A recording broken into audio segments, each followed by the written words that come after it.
Yuk, dukung UFIT TV dengan belanja di UFIT Store. www.ufitstore.com. Bismillahirrahmanirrahim. Assalamualaikum warahmatullahi wabarakatuh. Alhamdulillahi rabbil alamin. Wabihi nasta'inu ala umuri dunya waddin. Wa sallallahu ala nabiyyina Muhammadin wa ala alihi wa sahbihi ajma'in, amma ba'd. Kita panjatkan puji dan syukur kehadirat Allah Tabaraka wa Ta'ala pada kesempatan pagi menjelang siang yang berbahagia kali ini. Kita kembali diberi kekuatan, kesehatan, hidayah serta taufik dari Allah Jalla wa Ala, sehingga kita bisa kembali menghadiri pengajian rutin Senin pagi di Pondok Pesantren Tunas Ilmu di Desa Kedung Wuluh Purbalingga ini. Kita berharap semoga Allah Subhanahu wa Ta'ala berkenan untuk melimpahkan kepada kita semuanya ilmu yang bermanfaat, sehingga bisa kita amalkan sebagai bekal untuk menghadap kepada Allah Jalla wa Ala. Amin. Salawat dan salam semoga senantiasa tercurahkan kepada junjungan kita Nabi besar Muhammad sallallahu alaihi wasallam, kepada keluarganya, sahabatnya, dan umatnya yang setia mengikuti tuntunannya hingga akhir nanti. Para hadirin dan hadirat sekalian yang kami hormati, dan juga segenap pendengar Radio Insani via streaming dimanapun Anda berada, para pendengar Radio PES FM di Solo Tigo dan sekitarnya, Radio Al-Hikmah di Banyuwangi dan sekitarnya, radio kita di Cirebon dan sekitarnya, Radio Majas di Yogyakarta dan sekitarnya, juga para pendengar radio-radio dakwah yang lainnya, serta para pemirsa Roja TV dan UFIT TV yang semoga senantiasa dirahmati oleh Allah Azza wa Jalla.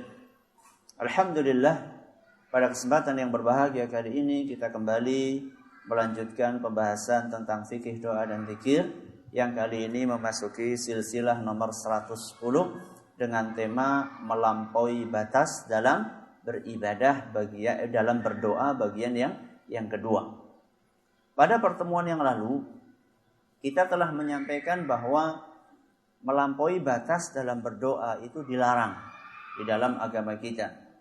Dan kita tahu persis bahwasannya yang namanya berdoa itu adalah sesuatu yang diperintahkan di dalam agama kita. Dan kita dalam hal-hal yang sudah diperintahkan dalam agama kita dan juga dalam hal-hal yang lainnya, kita dilarang untuk melampaui batas. Dan pada pertemuan yang lalu kita sudah sampaikan dalil yang menunjukkan betapa tercelanya orang yang melampaui batas. Allah Subhanahu wa Ta'ala setelah berfirman, "Ud'u rabbakum tadarruan wa khufyah", ya, atau berdoalah kepada Allah Subhanahu wa Ta'ala dengan penuh rendah diri, dengan suara yang lirih. Setelah itu kemudian Allah Azza wa Jalla tutup ayat ini dengan firman-Nya, "Innahu la yuhibbul mu'tadin". Sesungguhnya Allah Subhanahu wa Ta'ala tidak menyukai orang-orang yang melampaui batas. Jadi dalam ayat ini ditunjukkan bahwa kita ini dilarang oleh Allah Subhanahu wa Ta'ala untuk melampaui batas, termasuk di dalam berdoa kepada Allah Azza wa Jalla. Dan kita telah sampaikan bahwa melampaui batas di dalam berdoa itu macam-macam level-levelnya, tingkatannya macam-macam. Jadi yang paling parah, kemudian yang parah, dan seterusnya. Dan pada pertemuan yang lalu kita telah sampaikan bahwa praktek melampaui batas yang paling parah dalam berdoa adalah ketika seseorang berdoa kepada selain Allah.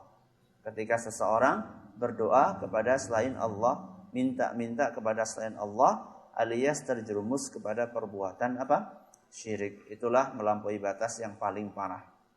Pada pertemuan kali ini kita akan membahas contoh yang lain dari melampaui batas dalam berdoa, ya. Praktek melampaui batas yang lainnya yang dalam berdoa.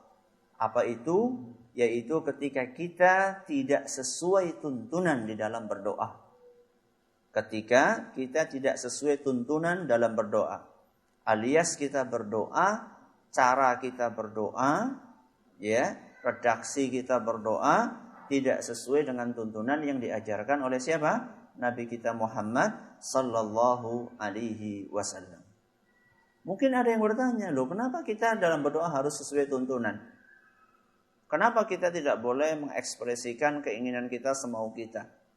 Jawabannya, karena doa adalah ibadah. Karena doa adalah ibadah. Rasulullah SAW bersabda dalam sebuah hadis yang diriwayatkan oleh Imam Tirmidzi, dan beliau menyatakan hadis ini hasan sahih, ad-du'a'u huwal ibadah. Doa itu adalah ibadah. Doa adalah ibadah. Sehingga ketika kita tahu bahwasanya doa ibadah, ibadah itu akan diterima oleh Allah Subhanahu wa taala manakala memenuhi sekurang-kurangnya 2 syarat. Yang pertama adalah ikhlas karena Allah Subhanahu wa taala, yang kedua adalah harus sesuai dengan apa? Tuntunan. Ya, harus sesuai dengan tuntunan. Jadi ibadah apapun yang kita kerjakan, mau sholat, mau puasa, mau haji, mau zakat, mau doa, mau zikir, kalau kita pengen ibadah kita diterima, ini bagi yang pengen ibadahnya diterima ya. Kalau yang nggak pengen ya gimana kita mau maksain? Ngapain kita paksain? Kalau kita ingin ibadah kita diterima sama Allah Subhanahu wa taala, maka kita perlu satu berusaha untuk apa tadi? Mengikhlaskan niat kita dalam beribadah karena Allah. Dan yang kedua, kita berusaha agar ibadah yang kita kerjakan ini sesuai dengan tuntunan. Karena kalau misalnya ibadah itu dibebaskan, terserah semaunya sendiri. Orang kita mengatakan sekarepe dewe, terserah. Kalau misalnya ibadah itu terserah, caranya terserah kepada masing-masing dari kita, lah apa fungsinya diutus Rasul ke muka bumi? Apa tujuannya, apa gunanya diutus Rasulullah SAW ke muka bumi kalau misalnya ibadah itu terserah kita caranya? Rasulullah SAW diutus ke muka bumi, salah satu tugasnya adalah untuk mengajarkan kepada kita cara yang benar dalam beribadah. Itu salah satu tugas utamanya. Jadi Rasulullah SAW kenapa kok dipilih sama Allah? Kenapa Allah Azza wa Jalla mengutus utusan ke muka bumi ini dari para Rasul alaihi wassalatu wassalam? Mulai dari Nabi siapa? Nabi Adam alaihi salam sampai Nabi yang terakhir yaitu Nabi kita Muhammad SAW. Kenapa Allah utus manusia-manusia itu? Salah satu tujuan utamanya adalah untuk mengajarkan kepada para manusia cara beribadah yang benar kepada Allah itu seperti apa. Lah kalau misalnya kita ini beribadah semau sendiri, lah terus buat apa Allah mengutus para Rasul ke muka bumi? Maka dalam beribadah, termasuk dalam berdoa, kita berusaha semaksimal mungkin mencontoh apa yang sudah dipraktekkan, dicontohkan oleh Nabi kita Muhammad sallallahu alaihi wasallam. Sehingga kalau misalnya ada orang berdoa, cara dia berdoa, redaksi dia berdoa, tidak sesuai dengan apa yang dicontohkan oleh Nabi kita Muhammad SAW, berarti orang ini telah melampaui batas. Telah melampaui batas. Telah melampaui batas tuntunan yang diajarkan oleh Nabi kita Muhammad sallallahu alaihi wasallam. Ustaz, contohnya kayak apa Ustaz? Melampaui batas tidak sesuai tuntunan dalam berdoa. Contohnya saya bawakan di sini. Contoh 1, menambah-nambahi redaksi doa yang sudah baku dalam Al-Quran dan Sunnah Rasul. Jadi ada doa yang sudah baku, ya kita tambah-tambahi. Ya, nggak cukup kita dengan doa itu kita tambah-tambahi. Ini termasuk melampaui batas. Jadi kalau misalnya sudah ada doa dari Al-Quran, dari hadis Nabi SAW, sudah baik, sudah. Nggak perlu kita tambah-tambahi doa tersebut. Karena doa yang ada dalam Al-Quran dan hadis itu sudah paling sempurna. Sesuatu yang sempurna kalau ditambahi, jadi sempurna atau jadi jelek? Sesuatu, ya, saya tanya. Sesuatu yang sudah sempurna, kok ditambahi? Tambah apik apa tambah elek? Tambah jelek. Contohnya apa? Contohnya apa? Mata. Contohnya apa? Mata. Mata itu sempurna kalau jumlahnya berapa? 2. Kalau ditambahi jadi 3 gimana? Hah? Tambah sempurna apa tambah jelek?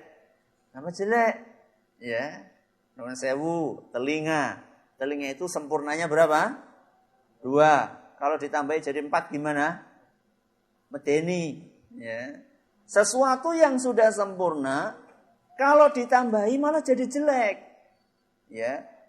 Dan apa yang disebutkan dalam Al-Quran, apa yang disebutkan dalam hadis Nabi SAW, doa-doa yang dicontohkan oleh Allah Azza wa Jal, oleh Rasulnya SAW, itu sudah sempurna. Jadi nggak perlu kita tambah-tambahi. Tambahan dari kita itu tidak akan bisa menyamai kesempurnaan Al-Quran. Tidak akan mungkin menyamai kesempurnaan hadis Rasul Sallallahu Alaihi Wasallam. Kita itu siapa? Kita itu siapa? Seakan-akan kita ini, masya Allah, lebih pinter, ya, lebih pinter dari Allah, dari Rasul SAW, sehingga kita tambah-tambahi, ya. Ini contoh yang lain, ya.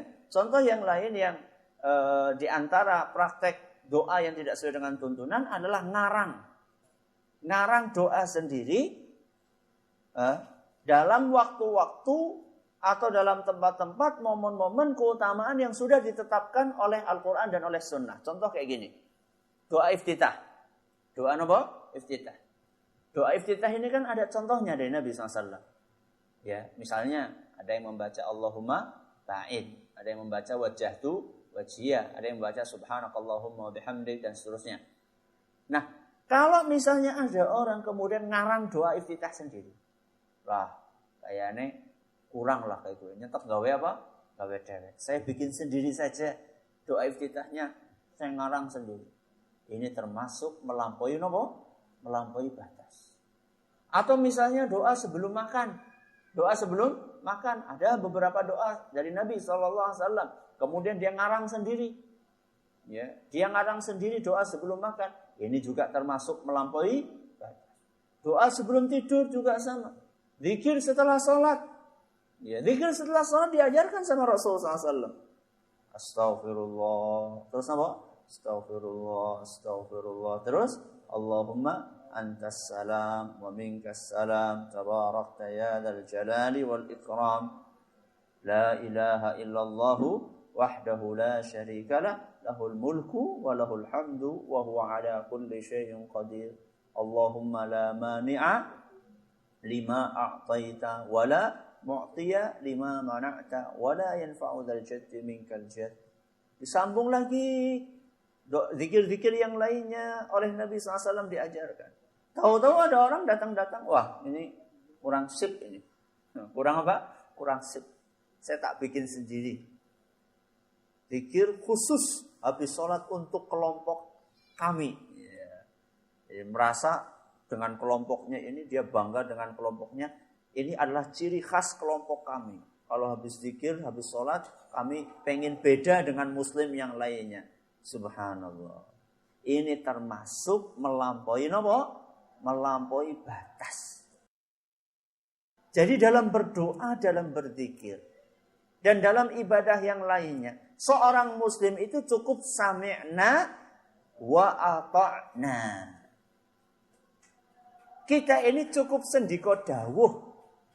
Kita ini cukup menerima apa yang sudah dicontohkan oleh Rasulullah Sallallahu Alaihi Wasallam. Kemudian kita praktekkan, sudah selesai. Ya. Ini adalah sebuah kenikmatan yang luar biasa yang Allah berikan kepada umat ini. Jadi ketika jenengan itu tidak dikasih beban, tidak dikasih tugas untuk bikin cara ibadah sendiri, itu adalah sebuah nikmat. Sebagian orang mengatakan ini malah, ini jadi kurang kreatif. Ya. Gak bikin tuntunan sendiri jadi kurang nopo kreatif. Umat Islam itu kreativitasnya itu bukan di situ. Ya. Jadi umat Islam itu kalau pengen kreatif itu bukan bikin cara ibadah sendiri. Kalau umat Islam pengen kreatif itu ya bikin dalam hal teknologi yang bermanfaat itu. Ya. Jadi ruang kreativitas umat Islam itu bukan dalam bikin ibadah sendiri, bukan. Dalam masalah ibadah kita cukup menerima saja sudah. Karena apa yang dicontohkan oleh Allah dan Rasulnya Sallallahu Alaihi Wasallam itu sudah yang terbaik sudah. Gak perlu kita ganti-ganti lagi. Makanya subhanallah, salah seorang ulama kita, Imam At-Tartushi, ya, seorang ulama yang hidup pada abad ke-6 Hijriyah, beliau wafat pada tahun 520 Hijriyah. Beliau merasa aneh, ya. Beliau merasa heran dengan orang-orang yang meninggalkan doa-doa yang disebutkan dalam Al-Qur'an. Ya. Di dalam Al-Qur'an kan Allah menyebutkan ada doanya para nabi, ada doanya para rasul, ada doanya para wali, ada doanya manusia-manusia pilihan. Ya, ada doanya Maryam, ada doanya Nabi kita Muhammad SAW, ada doanya siapa Nabi yang dimakan ikan paus? Nabi siapa? Nabi Yunus. Ya, Nabi Yunus. Ya. Kemudian doanya Nabi Ayyub alaihissalam. Ya, kemudian doanya Nabi siapa yang anaknya hilang? Ya, bapaknya Nabi Yusuf siapa? Nabi Ya'qub alaihissalam, doanya Nabi Ibrahim, doanya Nabi Yusuf, banyak sekali, subhanallah. Beliau merasa heran, Imam Tartusi ini merasa heran dengan orang-orang yang meninggalkan doanya para nabi. Dan doa itu sudah dijamin dikabulkan, sudah dijamin mustajab. Doa yang sudah dijamin mustajab, yang biasa dipakai oleh para nabi, para rasul, para wali, orang-orang soleh, manusia pilihan, ditinggalkan. Kok kemudian dia mengamalkan doa-doa yang ditulis oleh penyair-penyair, penulis biasa, yang gak tahu dari mana sumbernya. Kata beliau, seakan-akan orang ini sudah mengamalkan seluruh doa yang ada dalam Al-Quran. Terus, oh ini kayaknya kurang ini, masih perlu ditambahi lagi. Saya yakin bapak-bapak dan ibu-ibu yang kami hormati. Saya yakin para hadirin, para pemirsa, para pendengar yang semoga senantiasa dirahmati oleh Allah Azza wa Jalla. Saya yakin masih banyak sekali di antara kita yang belum hafal seluruh doa yang ada dalam Al-Quran. Betul? Betul. Ya. Nun sewula. Coba mari kita datangkan orang-orang yang punya doa-doa khusus. Setiap hari membaca anu. Hari Selasa membaca ini, hari Rabu membaca ini, hari Kamis membaca ini, hari Jumat membaca anu. Coba kita tanyalah kepada beliau-beliau ini. Doa yang ada di dalam Al-Quran, wis apal kabeh apa urung? Doa yang ada dalam hadis Nabi SAW, sudah hafal semua, sudah diamalkan semua atau belum? Ya. Kalau misalnya jawabannya belum, kenapa kok menyibukkan sesuatu yang jelas-jelas level kualitasnya jauh di bawah doa yang ada dalam Al-Quran dan Sunnah Rasulullah SAW. Perlu kita jelaskan kepada diri kita sendiri dan juga kepada masyarakat umum. Perlu kita pelajari, perlu kita sadarkan masyarakat kita bahwa apa yang sudah dicontohkan dalam Al-Quran, apa yang sudah dicontohkan dalam hadis Nabi SAW, itulah yang terbaik. Tidak ada yang bisa melebihi baiknya doa yang ada dalam Al-Quran dan Sunnah Rasul SAW. Ini yang disampaikan oleh Imam At-Tartusi. Dan lebih parah lagi, ya, ketika doa-doa bikinan sendiri tadi, ternyata doa-doa itu mengandung unsur-unsur yang menyimpang. Ya. Banyak di antara doa-doa yang dibikin sendiri tadi ternyata mengandung unsur-unsur yang menyimpang dari agama. Contohnya apa Ustaz? Ternyata di dalamnya ada permintaan, permohonan kepada selain Allah. Dan ora benar. Ya. Mintanya bukan kepada siapa? Kepada Allah. Beberapa hari yang lalu saya ketika sedang bepergian di jalan ditemani oleh salah seorang jamaah pengajian, bercerita tentang dahulu bagaimana ketika dia masih jadi dukun. Ya. Jadi katanya kalau misalnya pengen kebal, ya, kebal, maka ada doanya sendiri. Ya. Saya lupa, ya. Dan nggak perlu saya ingat-ingat, ya. Dan nggak perlu saya contohkan di sini, bu ada yang niru nanti malah. Dia sebutkan doa bacaan yang nggak jelas, bukan bahasa Arab, ya. Bukan bahasa Arab, kemudian apalah saya lupa. Kemudian dia tanya kepada saya, Ustaz, ini sih apa ya? Nama-nama apa ya? Terus saya katakan, ini kalau misalnya dilihat dari gelagatnya, ini kayaknya ini nama-nama jin ini. Ya. Jadi dia itu nyebut ini, nama-nama itu, ya. Dan itu dilakukan setelah tahajud. Setelah apa? Tahajud. Dan ini yang membuat orang jadi apa? Jadi tertipu. Ya. Bahwa bertahajud kok dan puasa. Dan apa? Puasa. Akhirnya saya tanya. Dia tanyakan sama saya, Ustaz, ini kan puasa Ustaz. Ini kan puasa baik, ini kan tahajud baik Ustaz. Salahnya di mana? Salahnya satu, niatnya nggak benar. Dan jenengan itu puasa itu niatnya apa? Niatnya ingin mendapatkan pahala atau untuk mendapatkan ilmu kanuragan. Kalau misalnya puasa, sholat tahajud niatnya supaya sakti mandraguna, berarti ini kan niat yang keliru dalam beribadah kepada Allah Azza wa Jalla. Dan kita tahu persis ibadah itu akan diterima ketika ikhlas karena Allah Subhanahu wa taala. Nah, dia bercerita tentang doa yang dia baca. Ya, yang dia baca tadi, gak ada sama sekali doa yang disebutkan dalam Al-Quran, dalam hadis Nabi SAW. Yang adalah doa bikinan sendiri, yang di dalamnya kemungkinan besar ada permohonan pertolongan, bantuan kepada Allah, kepada selain Allah Subhanahu wa taala, kepada jin-jin. Makanya beliau cerita, jadi ketika setelah membaca doa itu muncul ya jin apa nih kok? Jin tomang apa jin ifrit nggak tahu. Pokoknya muncul itu wujudnya. Ya. Dan orang itu kadang-kadang merasa bangga kalau ketemu sama jin. Itu bukan sebuah keistimewaan, itu kekurangan. Bahkan ada sebagian orang sengaja. Kayak ngapa sih pengen ketemu apa? Pengen ketemu jin. Akhirnya membaca sebuah surat dalam Al-Quran. Katanya kalau dibaca di sebuah tempat yang nggak ada orang, nanti akan keluar jinnya. Terus kalau ketemu jin mau apa? Mau minta kayak Aladin gitu ya? Mau minta apa? Gak tahu mau minta apa. Subhanallah ya. Jadi banyak di antara doa-doa bikinan sendiri itu yang ternyata di dalamnya itu mengandung unsur penyimpangan. Ya.